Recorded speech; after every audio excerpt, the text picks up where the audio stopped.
This meeting is being recorded.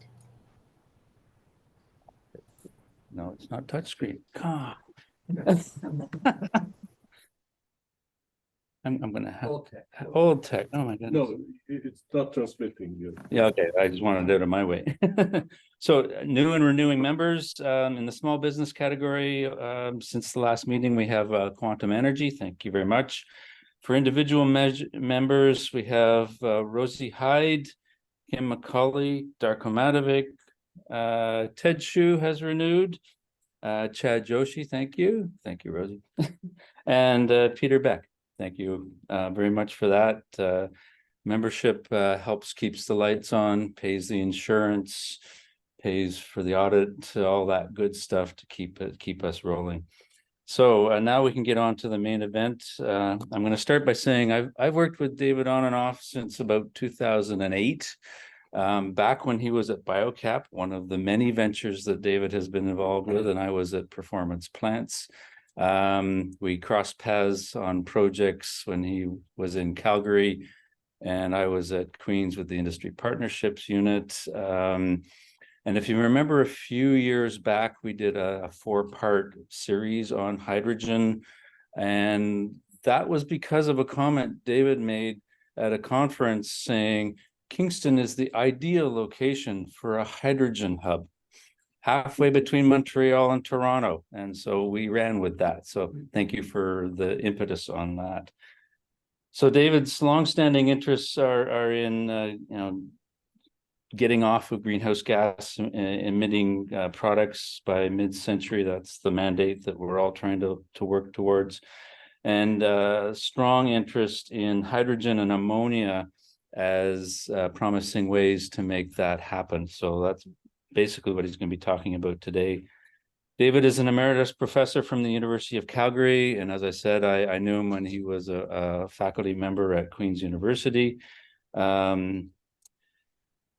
Set up the Canadian Energy System Analysis Research Initiative, the CSER initiative, which is, I think, what I was working with him on when he was in Calgary, and has a long career that I won't go into of promoting sustainability and the techno-economic aspects of this transition that we're going through.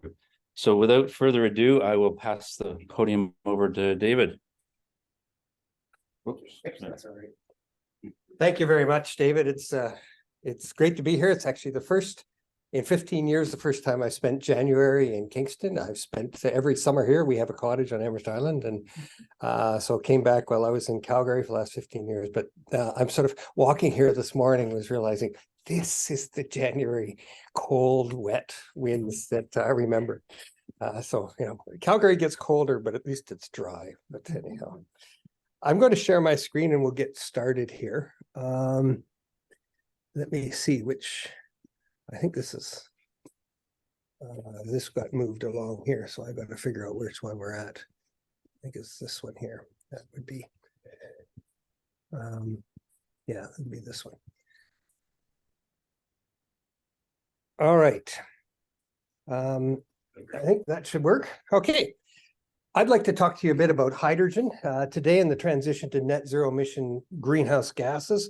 And part of my presentation will talk a little bit about Ontario and some work we've been doing on Ontario as a challenge, particular challenge there. I think we all know that the world has a climate change problem, and Canada and dozens of other nations around the world have been committing for many years to try to meet targets to reduce those greenhouse gas emissions. Most of the technologies and the focus in the last 30 years has been on incremental reductions. Buy smaller cars, more better insulation, small incremental reductions. They've only in the last 30 years been able to stabilize our emissions in Canada in the face of economic and population growth. They haven't been able to actually meet the targets that have been set, like the Kyoto target or Copenhagen. The reality is that we know that if we're really going to address climate change, the developed world must achieve net zero emissions by 2050. And so we've realized that was the Paris commitment back here in 2016. And to meet is a totally, in order to achieve that, this is going to require transformational change in our energy systems, something like we've never even thought about and looked at in the last 30 years. And a lot of what we've been doing in the interest is trying to actually get our head around what does that mean. And I think this transformational changes really need to occur in our energy systems in particular, because they account for 82% of the emissions of greenhouse gases in Canada. So this is the greenhouse gas emissions you can see on the chart here. The blue chunks of pie are the end use demand for energy carriers, and they're the emissions that come from the distributed combustion of those end-use energy carriers. And the red slices of pie, which are also associated with energy, are the emissions associated with making those energy carriers, whether those energy carriers are electricity or gasoline, diesel, etc. The energy carriers that are the real problem are gasoline, diesel, natural gas, jet fuel, fuel oils, there's some propane in there in that other category. But this is the Canadian consumption of the emissions that are associated with each of those fuels within Canada. So I think it's pretty clear that if we're really serious about getting to net zero emissions, what we have to do is transition away from those energy carriers to energy carriers that actually do not create emissions when they're combusted. You cannot, in the distributed combustion, tailpipes of cars and chimneys of houses and factories, you cannot capture the CO2 and put the genie back in the bottle. You have to actually not emit those greenhouse gases in the first place. And so by transitioning to zero emission energy carriers and the technologies to get energy services out of those carriers, that will send a very strong message back to the energy carrier producers up here, the fossil fuel recovery and processing and the electricity generators, to say, we need you to be producing energy carriers without emissions in themselves. And I think that is the policies that we've been recommending to the governments, federal, provincial governments, to rechange the whole thinking about how we actually achieve, and stop thinking about incremental change, start thinking about the transformative change we need in order to get to net zero greenhouse gas emissions. What are these zero emission energy carriers that we have on the table? It's not a very long list. We got electricity, biofuels, hydrogen, ammonia, and possibly fossil fuels burning, coupled to carbon capture and storage. There are really not many others. You could think of, other sort of possible ones, but they're going to be small potatoes. The electricity is clearly the default choice. It is, but the reality is it's not good for all markets. It's not very good for long distance or heavy duty transport. It's not good for really high temperature heat for a number of reasons.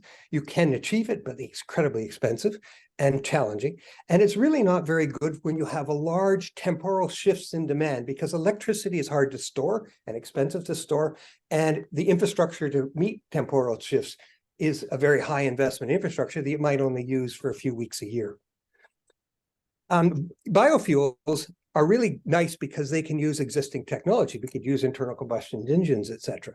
The problem is the feedstock limitations are incredibly constrained. We do not have enough feedstock, even in Canada. And I spent 10 years of my life running the BioCap Canada Foundation, which is about biological solutions to things. We don't have enough biomass to meet the needs for energy in Canada, let alone the world, using this as a direction. So we're not going to fit into what the world's going to do. Hydrogen and ammonia are some of the new kids on the block. And hydrogen is an energy-rich gas, which when you consume it, it only produces water. And ammonia is made from hydrogen with the nitrogen from the atmosphere.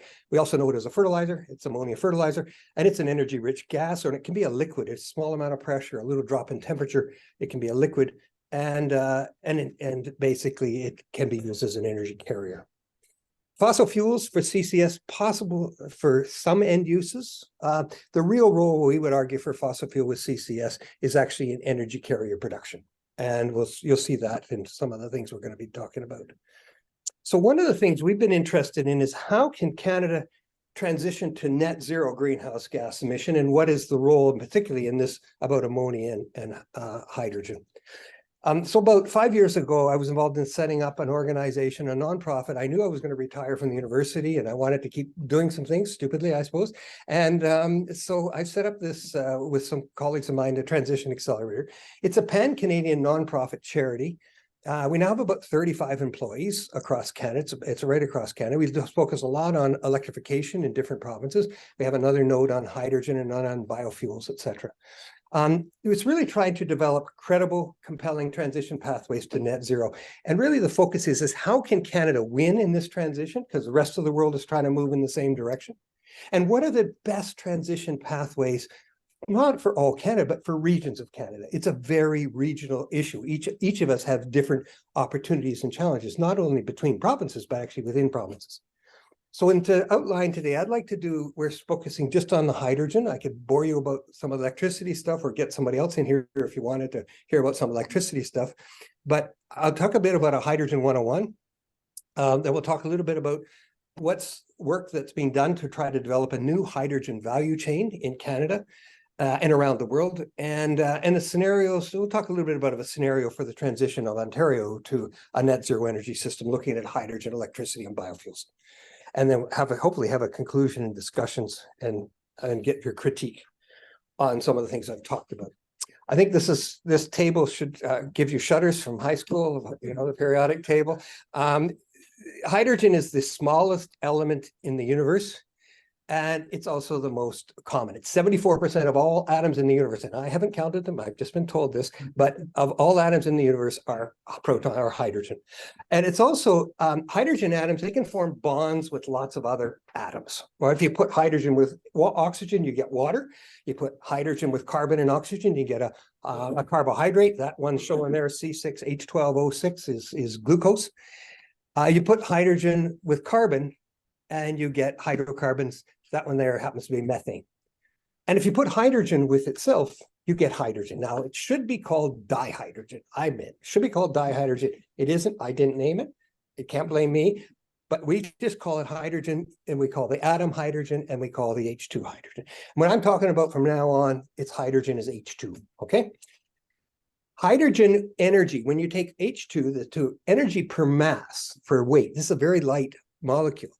It is 2.5 times the energy content of natural gas at the same pressure, and when it's as a gas, and 2.8 times, or as a weight, I'm sorry, as a mass, and 2.8 times the energy content of gasoline. So on a weight basis, incredibly energy dense, almost 3 times more intense than gasoline. But hydrogen energy per volume as a gas, this is where it really has a problem. As a gas, it only got 1/3 the energy content of natural gas, and about 1/4 when you chill hydrogen down to 253 degrees below zero.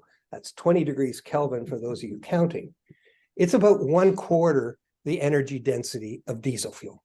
So you would need 4 times the volume of a tank in order to provide the same of a diesel engine. You need as liquid hydrogen, so much larger liquid volumetric. So hydrogen is most efficiently moved in a pipeline. And one thing that's nice, it's moved in essentially pipelines that are very similar. They have a different composition than a natural gas pipeline, but they can be moved in a pipeline. And the nice thing about hydrogen, it can be moved about 3 times faster because it's such a small molecule, and you can move it 3 times faster in a pipeline than you can move natural gas. It has less resistance. It's such a small molecule. So you can actually move in the same size pipeline. You can move amount of energy in, say, petajoules per year or something. You could move almost exactly the same amount as a natural pipeline is saying, about 85%. So that's in terms of energy use and pipeline size. Okay, how do we make hydrogen and use it? There's many ways of making hydrogen. You can even go out and drill holes and sometimes find natural hydrogen. There's lots of people in Canada trying to do that. But the 2 ways that are making it that we're talking about here is green hydrogen. And this is made from taking water here, using renewable sources or nuclear sources of electricity. I got hydro, a lot of carbon-free, low-carbon power. Put it through an electrolyzer. It splits the water molecule into hydrogen and oxygen. The cost here depends primarily on the cost of the electricity. For every $10 a megawatt hour, that's 1 cent a kilowatt hour that you're paying for electricity, you add about 50 cents a kilogram to the cost of your hydrogen. And so if you have electricity at $80 a megawatt hour, or 8 cents a kilowatt hour, and I think the overnight price in Kingston today is 8.7, as I seem to recall on my bills. Your hydrogen, well, 8 cents, its hydrogen costs about $4 a kilogram, and then you add another $1 a kilogram. That's for the capital cost and the capex and opex of it. So you're about $5 a kilogram. If you could get cheaper electricity, you can make it cheaper. And that's the big issue. And the cost of the electrolyzers is coming down pretty dramatically in the last 5 years. And it could be that this will drop to be about 30 or 40 cents instead of $1 a kilogram for the CapEx and OpEx within about 5 years. The other way to make hydrogen, with low carbon hydrogen we're talking now, is to use basically natural gas, or you could use biomass, you could use oil, you could use other things. But natural gas is the common one. You still use water, and you do what's called a reforming, is natural gas methane reform, steam methane reforming. And what you get is hydrogen and carbon dioxide. You have to prevent that carbon dioxide from going into the atmosphere. So you can capture that, put it in a pipeline, and send it someplace to sequester it geologically. Here, the cost depends on the scale of the production facility. You really need large facilities to make this work. The electrolyzers could be done at fairly small scale, like we've talked about. Blue hydrogen can be done at large scale. About 200 tons of hydrogen per day, maybe more. And the availability of carbon storage is also really critical. And the price of natural gas is important as well. At $1 a gigajoule, I think in Ontario today, we pay about $5 per gigajoule, something like that. Maybe a little less, $4 or $5 a gigajoule. But every $1 a gigajoule adds 20 cents per kilogram to the cost. So if you were paying $5 a gigajoule for your natural gas, you could make hydrogen for $1 a kilogram. And then you need another 80 cents a kilogram for the infrastructure, the capital and operating costs, but it has to be big. You're talking billion-dollar plants, right? In order to make it. Usually it's 400 to 800 tons a day. So you could see here right off that you're less than half the price, right? Well, less than half, a half to 1/3 the price for blue hydrogen. The problem is it's highly centralized and you have to then move it. And you're going to see that's a problem, right? Now, what do we do with the hydrogen once we get it? Well, you can burn hydrogen. We know it burns, it produces a lot of heat. And if you're in wanting heat, that's probably a good way to get just heat out of hydrogen. You can put it into an internal combustion engine. And you could either use that internal combustion engine to turn a turbine to give you, like you put in a gas turbine, or into a reciprocal engine, and you can make electricity, or you could drive a vehicle, have mobility, or anything else you do with rotating engines. You could also take the hydrogen and put it through a fuel cell to give you electricity, and it gives a bit of heat on the way, but you can get about 50 to 60%. And Brent here is one of the experts in Canada on that, so he can tell you all about fuel cells. And fantastic for power generation, but also for mobility. And there's a lot of interest in that. We'll show you some of the things we've been doing in Alberta on this. You can also take that hydrogen and make it into ammonia through a Haber-Bosch process. And why the heck would you want to do that? It's basically because it's easier to store. Hydrogen is a gas. It's painful to store. It has large volume. It takes a lot of energy to compress it. This way you could convert it to hydrogen, easier to store. It's easier to transport. And value chains for it already exist.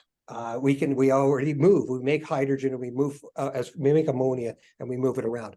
The ammonia could be combusted and made heat. You could put it into internal combustion, and there are ammonia fuel internal combustion engines, or you couldn't convert the ammonia. There are ammonia fuel cells, but they're not commercial yet. But you convert the ammonia back to hydrogen, and I'll show you some technologies of companies that are actually doing that, and then using the hydrogen in a regular fuel cell for vehicles, for transportation. Okay, what we're looking at is that Canada is known internationally as one of the lowest cost places in the world to make hydrogen. And this is a study from Japan about 5 or 6 years ago, where they looked at all the Pacific Rim countries and said, how much would it cost to make hydrogen, either green hydrogen made from electricity or blue hydrogen made from natural gas with carbon capture and storage. You're looking at the whole value chain. And you notice here that Canada is second lowest in making blue hydrogen, only a little bit higher than Russia. And a little bit, perhaps people like to deal with Canada more typically than Russia. And we noticed that you can make hydrogen here in their study at $10 a gigajoule. That's about $1.40 a kilogram. That's about half the wholesale price of diesel fuel, 1/3 the retail price of diesel fuel. So that opens up a really interesting opportunity for hydrogen to actually start competing in the diesel fuel market, right? Because we have but there's some challenges in doing that. And that's a lot of what we've been looking at. Even with green electricity, hydro, you can make it at about the same price as the wholesale price of diesel. And as you can show here, is in Quebec and Manitoba. Okay, so what are the markets would this target for? Well, I think we all know we pay more in Canada for transportation fuels than we do for heating fuels. This is on the y-axis of this graph is dollars per gigajoule. This is the amount of dollars that we pay for each gigajoule of energy. Now, we have a system, Canadian government made decisions 50, 60 years ago to put in a Trans-Canada pipeline to get low-cost natural gas from Western Canada to Ontario to basically, and to make sure, and to make it a utility so there was no monopolization, and to make sure that we were able to provide heat and not freeze to death here in the East by, with natural gas brought in. And so what we find is we pay actually quite a bit less, in around the $10 or so per gigajoule, or even less in Alberta. It gets down way down here, and than we do for transportation fuels. And electricity, we often use these heating fuels to make electricity as well. So per unit of energy, we pay more for transportation for heating fuels. And we really see in the hydrogen, there's two markets that are really of strong interest. There's a market for hydrogen as a transportation fuel, where the price would probably be somewhere between $5 to $9 a kilogram. That would be the ultimate price where we have to get to meet that. It's going to be a little higher than the price of diesel. But the fact is that a gigajoule of hydrogen will take a vehicle further than this gigajoule of diesel fuel, because you have a more efficient electrical, conversion in the electric motors. So that's actually some real advantage. So the economics for hydrogen is more promising today for a transportation fuel for heating sector. In the heating sector, we're looking at something like $2 to $3 target price per gigajoule. That's $14 to $21 per gigajoule on the left side. Okay. All right. That's now, in order to do this, in order to move to a hydrogen economy, we have to create an entirely new value chain that doesn't exist today. It doesn't exist anywhere in the world. What does that look like? This is the value chain that exists for hydrogen today in Canada. And hydrogen is almost all made from natural gas reforming, steam methane reforming, produces quite a lot of CO2. For every kilogram of hydrogen you produce, you probably about 10 kilograms of CO2 that goes into the atmosphere. And it's used to produce industrial feedstocks. It's used to produce hydrogen for upgrading bitumen to synthetic crude oil. It's produces hydrogen for taking any crude oil and making refined petroleum products like gasoline and diesel. It's used to convert and make fertilizer ammonia, and it's used to make chemicals like methanol and other chemicals. The problem is that's got to change. What we need to do is to create a new value chain around our existing one. And by the way, that last value chain, I think we're about 8,000 to 9,000 tons of hydrogen per day in Canada. That's the size of it. And you can tell by what the uses are there. But the vast majority of that is in Alberta. It's in Western Canada. And mostly of it in Alberta, about 60%, 70%, 67%, 2/3 of it is in Alberta itself, and then some in Saskatchewan and other provinces. There's some at every refinery. There's some in Sarnia, Ontario. They make a lot of hydrogen there for the oil refineries in Sarnia. They make it in Montreal, St. John's. So any place that has an oil refinery makes hydrogen. So what we now talk about is we have to start making hydrogen and capturing that CO2 if we're going to, and we can still make industrial feedstocks. But the real goal here is to start making hydrogen from renewables and nuclear through electrolysis, or even pass it through a grid to, electrolysis can be made right where you need it, or you can make it and put it in. You have to transport all of the hydrogen around by truck or train or by pipeline. We want to serve hydrogen vehicles. For hydrogen heavy-duty vehicles, for example, which could either be fuel cell vehicles or internal combustion engine vehicles. And we got to then need companies that are going to make those vehicles to do it. We've also looking at hydrogen for heat and power with furnaces, water heaters, and gas turbines for new hydrogen demand. And there's a lot of interest in hydrogen for export. And we also need to store it and do the pipeline infrastructure. So this is the kind of scale of transformational change that's needed if we're going to actually achieve net zero. When you look at the a lot of the work we do in the Transition Accelerator in my lab is do detailed techno-economic analysis on these. So you've had a team of engineers working for a number of years on techno-economics. We can make blue hydrogen at less than half the cost of green hydrogen that's here. The challenge really is in processing and transport. If you're moving it by truck or liquid hydrogen, the cost is high. you can move it by pipeline as low, but as long as you get the volumes up, there's a real problem here. It's you got to get the volumes up, and there's a trade-off there. And you got to make the fueling station as well for delivering, and that adds up quite a bit to the cost over here as well. The target prices we've talked about before, 2 to 3, 5. The only way you're going to meet these target prices is you've really got to get the price of green hydrogen down, or you're making blue, and you've got to have pipeline distribution to meet those target prices. United States understands this. In October of this year, they put $7 billion into hydrogen hubs across the United States. These are the 7 hydrogen hubs. They put in about $1 billion each. Every one of them, and you can look under green here, they're making hydrogen, some from nuclear, some from renewables, some from natural gas with CCS. And they're using it in different ways for everything from industrial processes, transportation, making aviation fuels, lots of different technologies for making hydrogen as part of these hubs. I want you to note here that 2 of these are right beside Ontario. And that's a really important opportunity. We're going to come back to that at the end. And by the way, they've subsidized on this. They've got major subsidies to make hydrogen there within these regions. And we've been working a bit with some of these groups, the economic development groups here. Lots of interest there, and we're only 400 kilometers away, or down in Toronto's only 400 kilometers away from these. Now, there are some low GHG hydrogen initiatives in Canada. There's some electrolytic hydrogen production started in yellow stars here.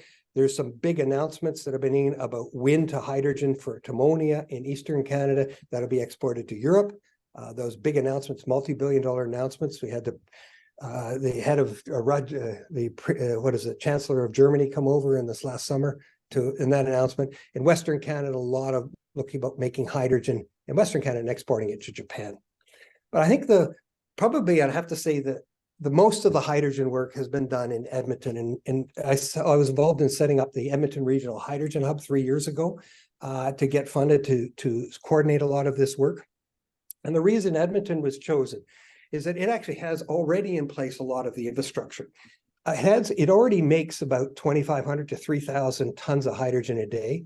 It has a 50-kilometer long hydrogen pipeline that already exists, and it has 2 very long, hundreds of kilometers long CO2 pipelines that could carry the carbon dioxide in for geological storage site. Those already exist, and there's unused capacity in all of those pipelines. And so what we've been doing is saying, well, how do we actually take this and try to grow out a hydrogen economy based on an area which already has that core infrastructure. We've opened our first hydrogen fueling station in October of this year, just a couple months ago, and the one that's in Edmonton, and one is going to be opening in Calgary. We've been working with the Alberta Motor Transport Association. They've been bringing in hydrogen fuel cell trucks. These are heavy-duty 40-ton trucks that run on hydrogen fuel cells. They have batteries on as well. And they can take up to 40 tons gross vehicle weight. And there's a hydrogen diesel company as well. These are all being tried and tested in Edmonton right now as we speak. And we've got 2 major trucks that are being built now. We've got $20 million in to design and build these. It's been on for 5 years now, a 5-year project. They're currently being built in Montreal. The first one will arrive in Edmonton in 4 weeks from now, and the second one will be later this year. And they'll be moving freight on Highway 2 between Edmonton and Calgary, back and forth, carrying 63.5 tons. These are these big tandem trailers. First trucks of their kind in the world, and these are very large trucks. And I've been sitting in the design meetings for 5 years now. Boy, that was a challenge. Getting this really interesting. You'll be very thankful to know I had nothing to do with inputting on the design. I just listened. But anyhow, it was a really interesting challenges they've been having. We've also worked with a company in Manitoba that actually makes hydrogen fuel cell buses, and it makes there's a branch in the United States makes it, and we've got 2 hydrogen fuel cell buses that are now running regular routes in Strathcona and Edmonton. And refueling at the fueling station. We've also worked with CP Rail that has built the first hydrogen fuel cell train. They put a 1 megawatt of fuel cells on the train, and they've got the first one running. They're building 2 more right now. And the Edmonton Airport has bought 100 trucks. They're just setting up a fueling station now. By this time next year, they should have 100 fuel cell cars working. Again, piggybacking on the infrastructure. And ATCO is a gas company that's starting to look at decarbonized space heating. Some other initiatives that we've been watching very closely and talking with these companies. Emoji is a company out of a spinoff out of Yale University. An academic from Yale developed a technology for very improved ammonia to hydrogen cracking that is much more efficient, lower temperature and much more efficient. And he's built a company around that. And essentially what they do is they make low carbon ammonia and put it on board the vehicle, convert it to hydrogen on demand, and use it and they're developing tractors and trucks and ships. And they've also got an off-grid power initiative.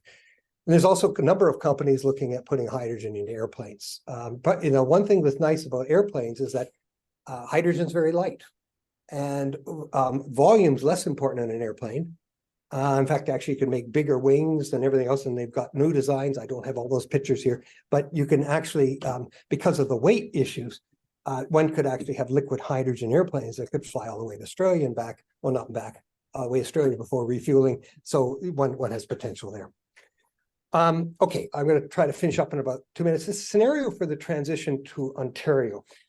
This is Ontario's energy system in 2019. This is the end-use demand. This does not include electricity production or oil and gas production. This is only the end-use demand. And the way we look at it in the Transition Accelerator is the energy sector is a service industry. The only energy sector only exists because we need energy for transportation, for agriculture, for buildings, and for non-energy industry. That's what we need energy for. So we have to understand what are the net zero choices. Right now, this accounts for a major proportion of the greenhouse gas emissions, well over 50% in Ontario, because you don't have as much on the energy producing side. But the question is, what are the most credible and compelling net zero solutions? We developed a detailed models we'll be coming out with later this year for all parts of Canada, looking at making choices and detailed zooming into techno-economics on each of these sectors. And this is I summarized here some of our high level conclusions from the work we've done. I'm not going to show you all the data, that is not enough time. But light duty and medium duty vehicles, electricity would dominate, but some hydrogen in some cases. Heavy duty vehicles, hydrogen, maybe a little bit of electricity. Buses and rails, hydrogen, electricity, hydrogen, and ammonia. Biofuels, mostly for air. Agriculture is probably electricity, hydrogen, ammonia. Space heat, mostly electricity, but there is a role for hydrogen, we would argue. Hydrogen, iron and steel, we've done a lot of work with the steel industry in Ontario, and we just produced a report on that, all three of these. So when you do that, our analysis from the 2019 saying we would need a doubling just in the 2019 energy system in Ontario to make it into a net zero system. We need to double the size of our electricity generation. We need to double the amount of biofuels we use from today. And this is where it would be used. And we also need a major, at least about 10,000 tons of hydrogen a day, which essentially is a doubling. This is just to meet Ontario's needs. And for 2019, a doubling in the total amount of hydrogen produced in Canada. But this would be used as a energy carrier. And when you add actually the need for making hydrogen, we're also going to need hydrogen to be peaking for electricity generation in our analysis. And that would add another 3,000. So we're probably up to 12,000 tons of hydrogen a day. And there are possible sources here. So what I guess I would conclude with is that if we're going to address climate change, it's an imperative that we got to transition away from all of these carbon-based fuels we've been using, gasoline, diesel, jet fuel, natural gas. We need to move towards zero-emission energy carriers. Electricity is a really important one. Hydrogen is another. Ammonia may be a third. And biofuels are in there as well. In our end-use sector analysis for the 2019 Ontario system, the transition would require a doubling in grid power, a doubling in biomass energy, and about up to 12,000, maybe even more tons of hydrogen. That does not include the fact that we need to grow our economy between now and 2050. So it's probably another 36% growth on that for the economic growth and population growth in Ontario in the next 27 years. And then some green and blue hydrogen could be produced in Ontario. Our analysis that most will need to be imported, probably from Michigan and Ohio through pipelines. And that's not surprising. We import most of our energy in Ontario now, anyhow, from other regions. Thank you very much. Yeah.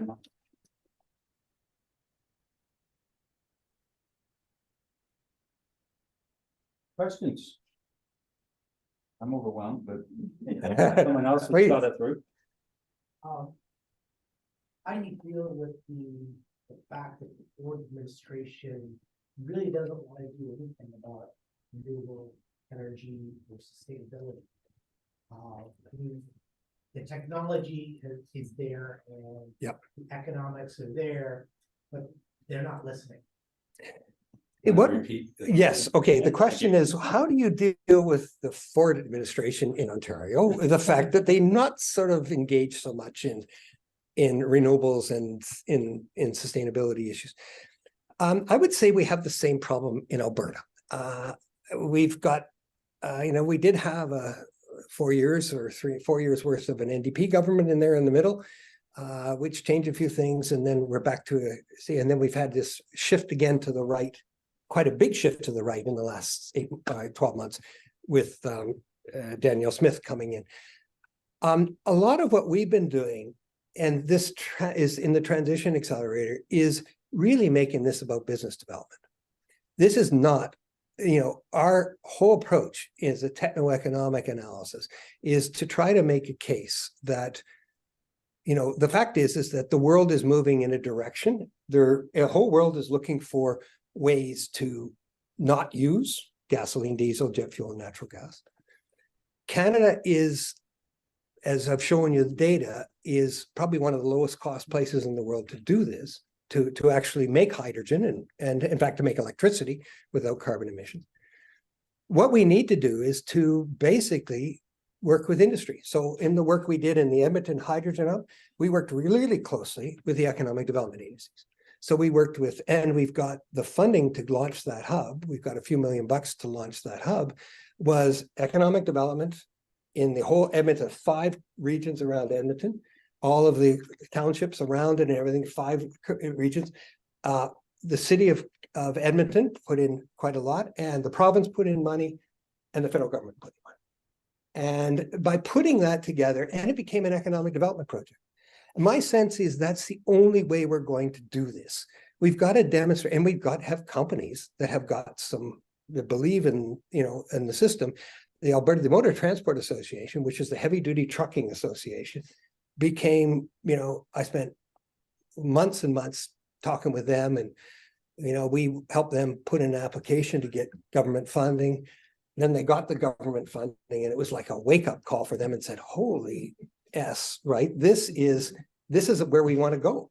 And they're now the leading, organization in North America, actually, for putting trucks on the road. And they're bringing in lots of other money. They're getting lots of companies. They're getting the trucking companies are coming to them and saying, okay, what kind of trucks do you need for the net zero future, right?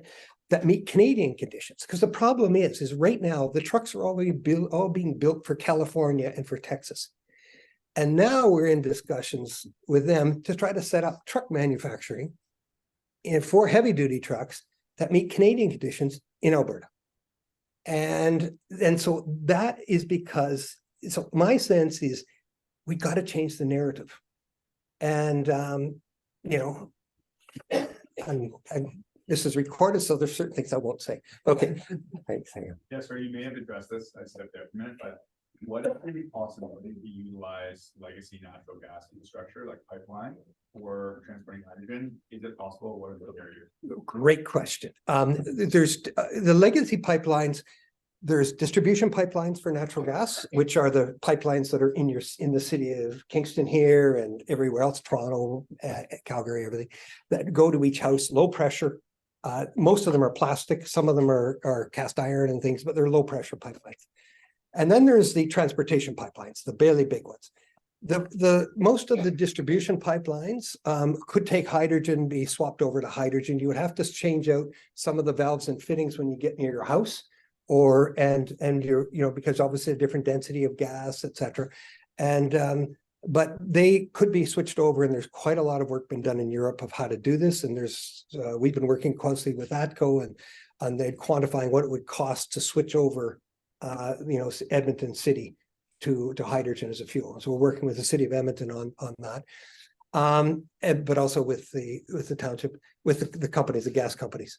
And I know Enbridge is very interested in certainly in Ontario, I had many discussions with Enbridge. I think in terms of the transmission pipelines are more problematic.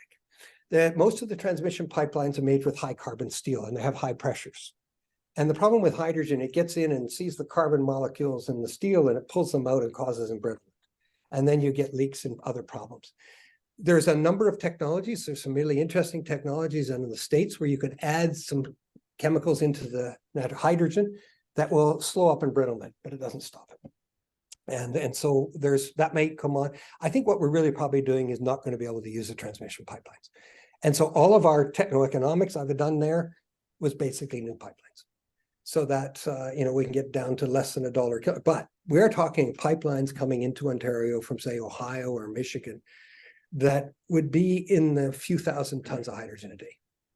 And at that, the economics becomes really quite, and, we've worked a lot with the steel industry to be an anchor tenant. Dofasco is putting in a DRI process, and we're talking about trying to get hydrogen. So it's, what I think is you end up, this is going to be done regional. There'll be regional pockets where you'll create hydrogen hubs and you'll build supply, transportation, demands for low carbon hydrogen in those hubs and try to keep it regional, because the real problem with hydrogen is moving it around until you get to a scale where it's economically viable and you can start building big pipelines. Yes. What form could the biofuels take? You have the sources of it, but Our analysis is that ethanol is I worked with biofuels for decades, I'm afraid. Ethanol is a pretty crappy biofuel. It's for just about everything. And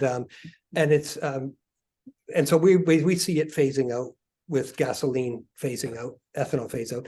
Biodiesel is not very good either, it clouds, etc. But you can take a biodiesel and upgrade it with hydrogen. You can upgrade it to a renewable diesel, in which case it's basically good. So the fuels we're looking at is sustainable aviation fuels, which is biojet, right? Biodiesel, possibly some, and maybe some biogasoline sorts where you basically are making hydrocarbon fuels, drop-in hydrocarbon fuels.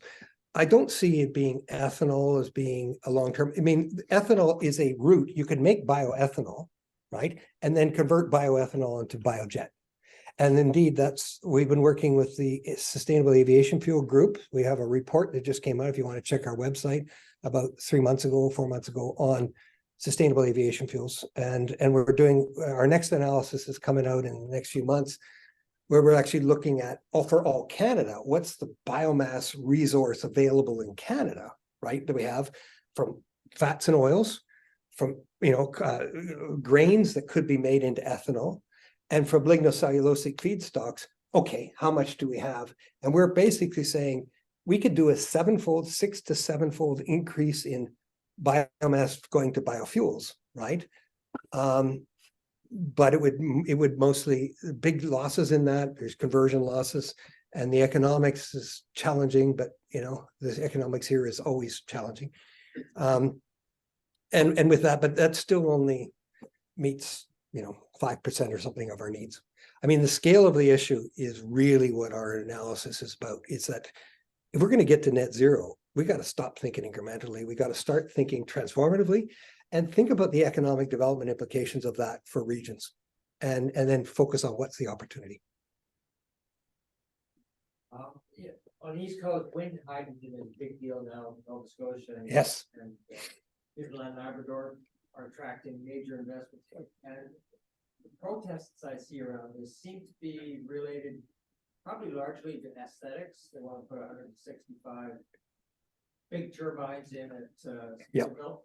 But the other protest is water resource. I'm not clear. You need fresh water to feed the electrolyzer. How much water does it use? Yes. Question is. Oh, the question is absolutely wind and water needs for, so this is, East Coast wind. And the water, you do need very pure water with the technologies today for electrolysis. You need extremely pure water. And so the reality is that if you're sitting beside an ocean, the cost, you could take ocean water, desalinate it, make the water pure enough to put it through the system. There's a lot of publications on this, and it adds less than 5% to the cost of your hydrogen, right? So it is actually in the noise in many ways, for among other things, for the water issue for a place like any place on the ocean.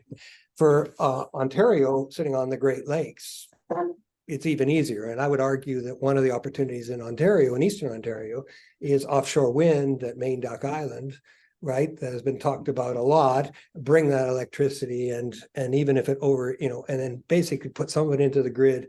And one of the big issues is in the wind resource already, and the solar resource in Eastern Ontario. Is it ever dumped because of how much of it is not used, right? In which case you could put a value for it. If you can get 3 cents a kilowatt hour, you can make cost-effective hydrogen. So, and if they're dumping it and getting nothing for it, or giving it to the Americans at 0.5 cents a kilowatt hour, right? You can get, so that becomes a considerable economic opportunity. And I think working in, what you need to do is to think at a systems level. The fact that we have in Kingston, the military base, we have the RMC, we have Queen's University, we got all the prison systems, all of these, users of large users of energy, especially in the military base. The military is really interested in hydrogen. The United States, other countries, they want to be able to make hydrogen and be able to make the fuel. Bringing diesel into a war zone is incredibly expensive. If they could make their fuel energy with a small nuclear reactor, they could drop in and make their electricity and make their fuel energy, it'd save a lot of money and give them a lot more security, right? So my sense is that we need to start thinking out of the box. We need to think about where do we need to be in 2050 if we're going to actually get there, and think about what are the economic opportunities. And in my mind, we need to actually start to have that as a conversation, that the movement to net zero is really an economic development opportunity. It's not a tree hugging thing. It's economic development. But I sort of diverted your question. I'm sorry. Yeah. You had a question. What about the use of nuclear energy in Ontario? Because our nuclear power plants sometimes throw the electrical away. Yeah. Give it to the US. I've met a number of times with Bruce Power. They've actually used hydrogen in their process. Of course, they use it to take heat away. Hydrogen is a very small molecule, so it's it can take heat away very quickly from sources. They use it to dissipate heat, but it's reused, right? But they do need to import it once in a while. One of the problems that Bruce Power has, and we've actually sat and worked with them quite a bit on this about 2 years ago, is that they cannot put that electricity on the grid, because then it doesn't, as soon as it leaves their plant, they don't own it anymore, right? It's now Ontario Hydro, or Ontario One, or Hydro One. I can't remember all of the changes. I haven't been here for 15 years. But the interesting thing is that they could make hydrogen, and they've actually got, if you check the the web, you can see they've made some announcements. They're doing some hydrogen production right on site. They're allowed to do that. They can take, whenever they're going to be curtailing nuclear, they can make hydrogen right there. What we've done is I've worked a bit with them and say, okay, where's possible markets? They're a hell of a long way from nowhere, right? There's hundreds of kilometers from the Bruce Power down to, so we've been working. Probably shouldn't say that, don't quote me on that. But there's a long distance to London, Ontario. So we've been I'm working a bit with a group in London, Ontario, that are trying to put hydrogen into buses or into municipal region.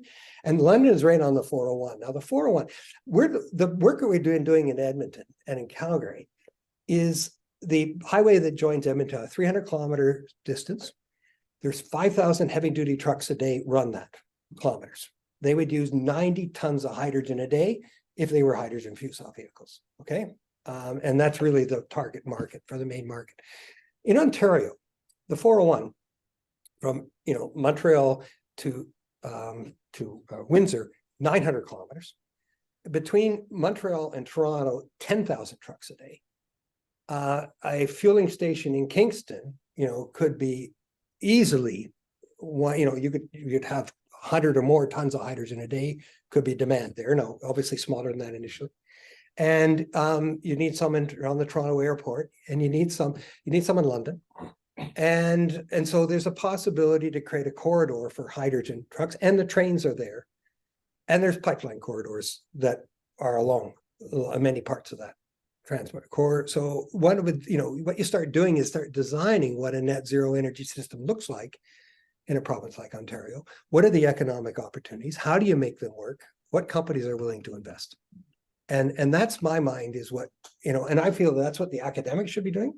The academics at the U of C, at Queen's, should be really starting to think out of the box about a net zero future. What the heck does it look like? What are the opportunities in this region? And whether it's at the college or at the university, my sense is this is the role of colleges and universities to try to push the boundaries on these things, and then try to get some projects off the ground. There's billions of dollars on the table from the feds to do these kinds of projects. They need some creative ideas.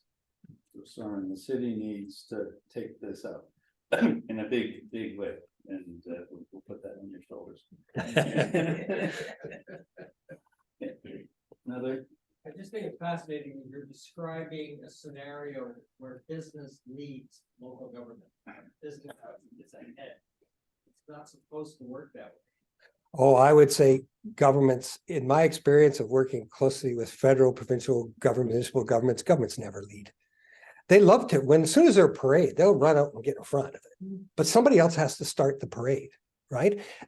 And that's the way governments always worked, right? Governments, basically governments respond because their mandate, long-term mandate for government is 4 years, right? And so my sense is what you need, and this is again, I would say, what we need to do is start thinking about, be serious about net zero 2050. This is about how are we going to achieve it? Let's, I'm just as keen on many electrical things. I just feel that the hydrogen file is one that's been ignored. And we're not going to get to net zero 2050. And there's a beauty of hydrogen and electricity is they work so well together. Right now, we have actually a really kludged energy system in Canada today, in the world today. We got 3 energy systems that don't work at all well together. We got an electrical energy system, we got a heating energy system, and we got a transportation energy system. They all use different fuels. And if you're short on one, you don't back it up. And so each one, the prices of each go up and down all over the place. You have you have to put all sorts of security in place for each of them. Wouldn't it be better to design a more robust energy system where we actually really have, we got basically an electricity system, which is a grid and inputs and outputs, a multi-way electricity system. We have a hydrogen system, which couples to the electricity. If you got excess electricity, you make it into hydrogen. If you got excess hydrogen, you make it into electricity when you need it. You could storage systems. That would be, let's start designing an energy system for Canada and for the world that actually works. And it forces us to rethink our existing energy system. And I would argue that our existing energy system sucks, right? And what we've got to do is make it better. And the companies that do that, they're the economic opportunities. Maybe got time for 2 more questions. Sure. Is there anybody online who? Oh, there's a bunch of, I see there's some chat questions here. Okay. Yeah, I can't see them. So okay, Dave, if you want to. Okay, so a couple of them. Oh, they say they have no sound. I hope you've got sound now. Okay. Yeah. All right. That was a long time ago. All right. So geez, a little late on here. I can share the presentation after. You can have the presentation. It sounds like blue hydrogen. On the Switch website. Okay, good. And it should be blue hydrogen will still contribute to the CO2 problem. I think a bit, but I think what we got to do is put the screws a lot to the things. We can reduce the autothermal reforming technology. There's the first plant in Canada is being built in Edmonton right now. It's going to get about 95% carbon capture. So it takes it down to equivalent to, it would be the carbon intensity equivalent to making electricity off the Ontario grid, today, right? So that's what's going to be achieved in Edmonton. Now, the big problem with natural gas is the upstream emissions from methane in the fracking and so my sense is, that those are really low costs. We need to start putting more regulations and start charging carbon taxes on those. Right. On that topic, is carbon capture and storage a short-term panacea?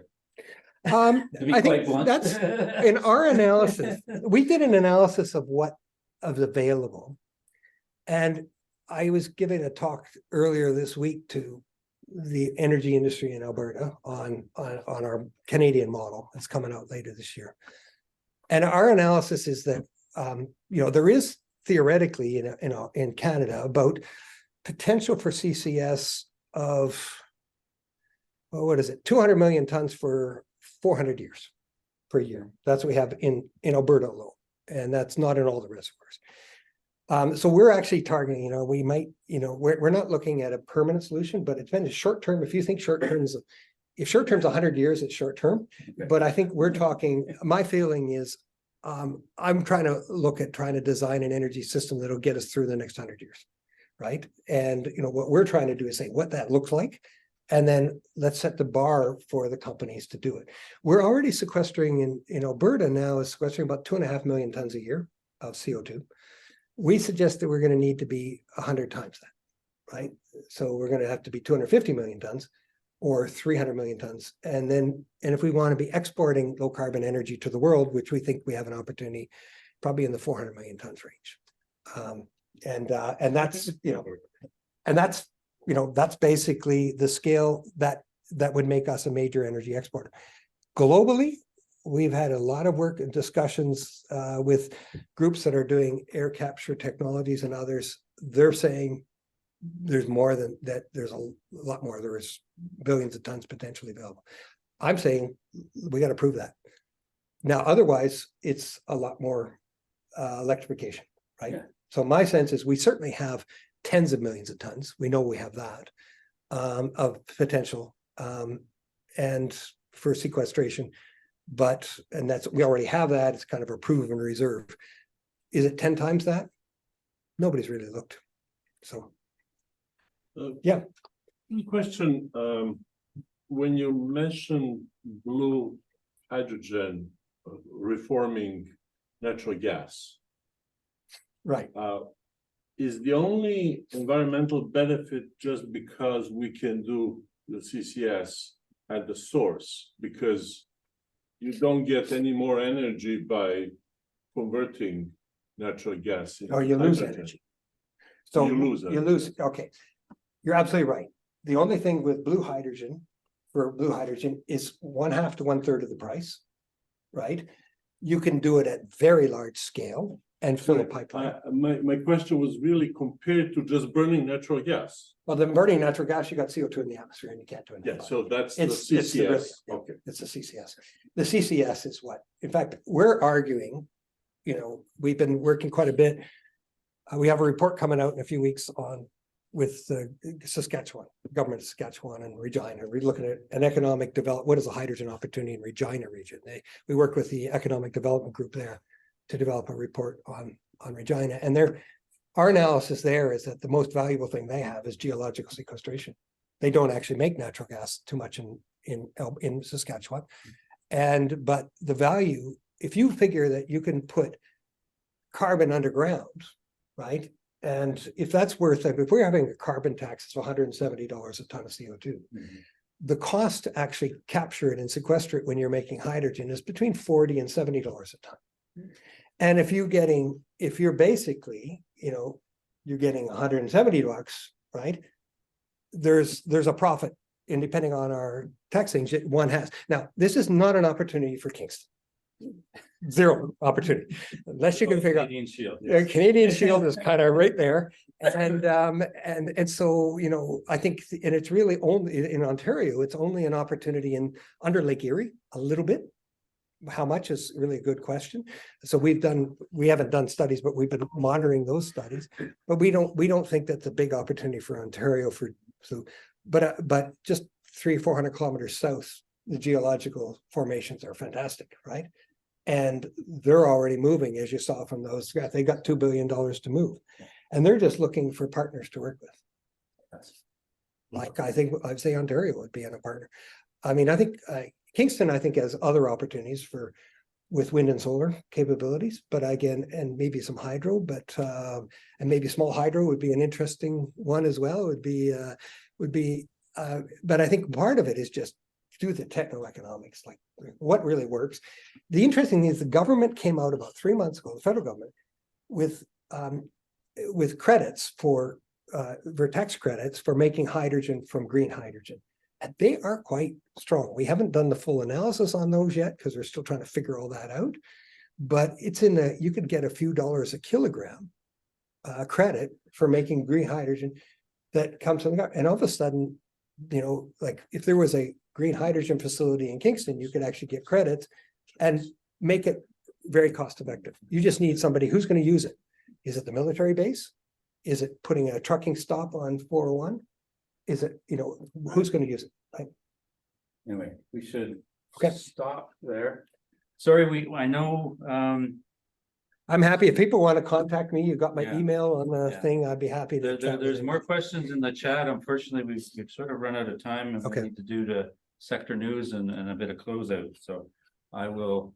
Thanks. Take Thank you. David, thank you ever so much, David.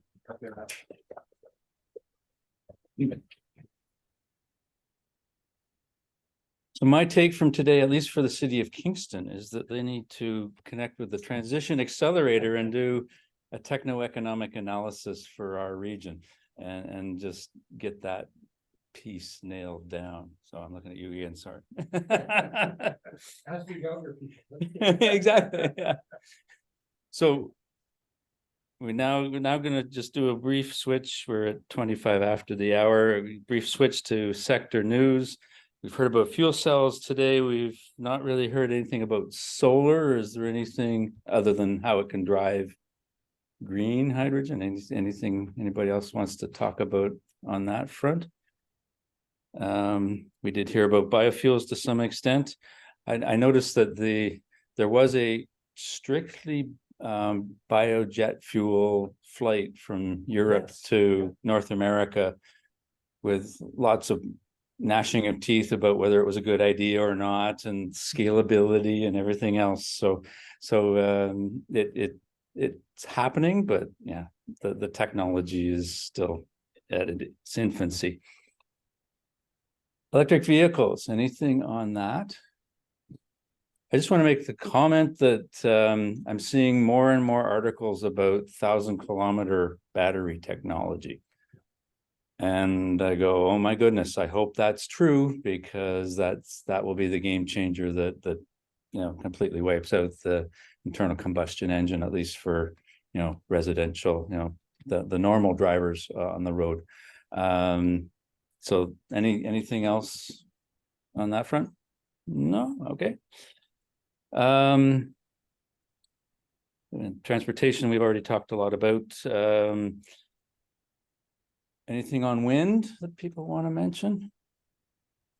Again, I'm noticing in the news feeds lots about alternative wind turbine technologies, and can they lead to placement in more urban locations or whatever. So that again, there's lots of changes going on there.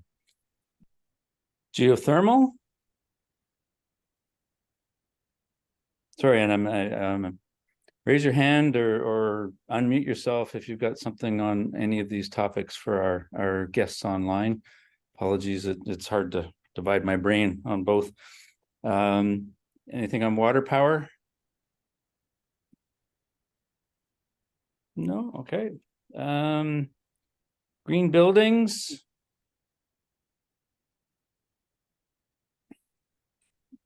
Not seeing anything. Anything collaborations that we need to talk about? I think we've developed one here today, so we can go from that.